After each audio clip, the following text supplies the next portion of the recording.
చెప్తున్నారు.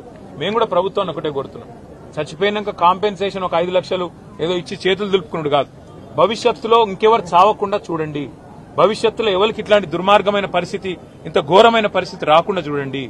దయచేసి మీరు చేస్తున్నారు కొన్ని పనులు, ఇంకా మంచి పనులు చేయండి.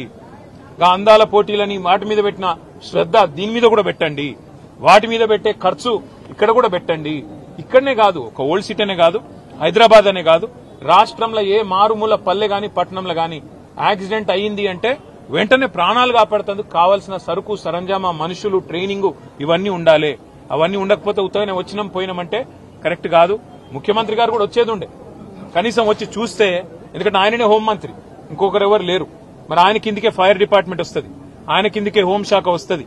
ఆయన వస్తే అధికారులు కూడా అప్రమత్తంగా ఉంటారు, అధికారులు కూడా చేస్తారు. వాళ్ళు తనలాడేది వాళ్ళు తనలాడుతున్నారు, పోలీసు వాళ్ళు, మున్సిపల్ అధికారులు వాళ్ళు పాపం చేసే కాడికి చేస్తున్నారు. కానీ పైనున్నోళ్ళు పైసలు ఇవ్వాలి.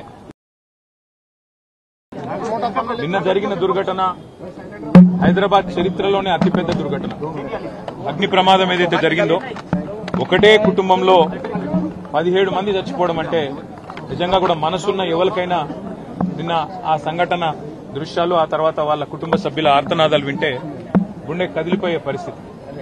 బాధాకరం ఏంటంటే ఇక్కడికి వచ్చిన తర్వాత కుటుంబ సభ్యులు, అగర్వాల్ సమాజం యొక్క వాళ్ళ కుటుంబం యొక్క సభ్యులతో మాట్లాడుతుంటే 2.5 పాపను నిన్న అక్కడ సమాధి చేసి వచ్చినాం. అంతకంటే మాకు ఈ జీవితంలో ఇంతకంటే దౌర్భాగ్యమైన రోజు ఇంకోటి ఉండదు. మేము ఎందుకు బతుకున్నామా అనే బాధ అవుతుంది సార్. మేము ఎవరిని నిందిస్తలేము, ఎవరిని ఏమంటలేము. కానీ ఇక్కడ అగ్ని ప్రమాదం జరిగిందని చెప్పంగానే ఏ ఫైర్ బ్రిగేడ్ అయితే వచ్చిందో అది నీళ్లు లేకుండా అరకొరగా వస్తే లాభమైంది, వసతులు లేకుండా వస్తే లాభమైంది. వచ్చిన ఆ ఫైర్ సర్వీస్ వాళ్ళు కూడా మాకు మాస్క్ లేదు కాబట్టి లోపలికి పోలేకపోతున్నామంటే ఇంతకంటే అన్యాయం ఉంటుందా?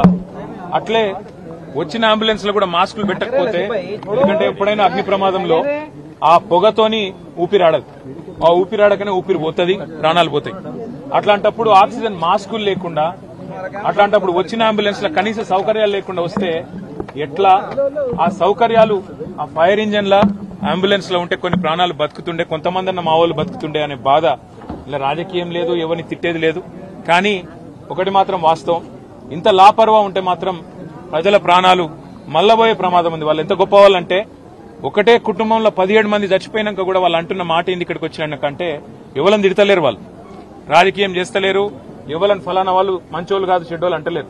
మాకు ఇక్కడుండే హిందువులు సాయం చేసిండ్రు, ఇక్కడుండే ముస్లింలు సాయం చేసిండ్రు, అందరు వచ్చిండ్రు, అందరు సహాయపడ్డారు, అందరు కాపాడిండ్రు. కానీ మాకు జరిగింది ఇంకొకరికి జరగద్దు. కనీసం ఇప్పుడన్నా ప్రభుత్వం మేల్కొనాలే, ఇప్పుడన్నా ముందుకొచ్చి ఈ రాష్ట్రంలో, ఈ నగరంలో మళ్ళొక్క ప్రాణం ఫైర్ యాక్సిడెంట్ లో పోకుండా కాపాడండి సార్. మాకు అంతకంటే ఏమొద్దు. దయచేసి మీరు వచ్చిండ్రు సంతోషంగా, భవిష్యత్తు ఇట్లా కాకుండా చూసుకోండి అని ఒకటే ఒక్క మాట వాళ్ళు చెప్తున్నారు. कहना चाहूंगा और आखिरी में मैं इतना ही डिमांड करूंगा कि जो कल एक्सग्रेशिया अनाउंस किया गया 5 लाख, वो काफी नहीं है. यहाँ पे काफी सारा प्रॉपर्टी नुकसान भी हो गया और यहाँ पे 120 साल से जो एक फैमिली थी उनका पूरा आज घर उजाड़, घर रोड पे आ गया. तो इसलिए मैं रिक्वेस्ट करना चाहता हूं गवर्नमेंट से, हुकूमत से, कि आप 5 नहीं 25 लाख ऐलान करिए. कम से कम उनको फिर अपना धंधा फिर से शुरू करने के लिए और उनका घर फिर से बसाने के लिए थोड़ा मदद मिल जाती. और उनके लिए हमदर्दी जो आप आज जता रहे हैं, हम लोग सब लोग आके यहाँ बता रहे हैं, उनके तरफ से आज घर वालों से बात करने के बाद उन्होंने एक चीज कहा कि साहब हमारा तो घर पूरा का पूरा उजड़ गया, पर कम से कम ऐसा किसी और के साथ नहीं होना, उसके लिए आप कुछ करो. मैं उनका आज दुख में शामिल हूं और जितने भी जाने गई, जितने भी कल एक्सीडेंट में मृत्यु हुई, उन सबके लिए हम प्रार्थना करेंगे.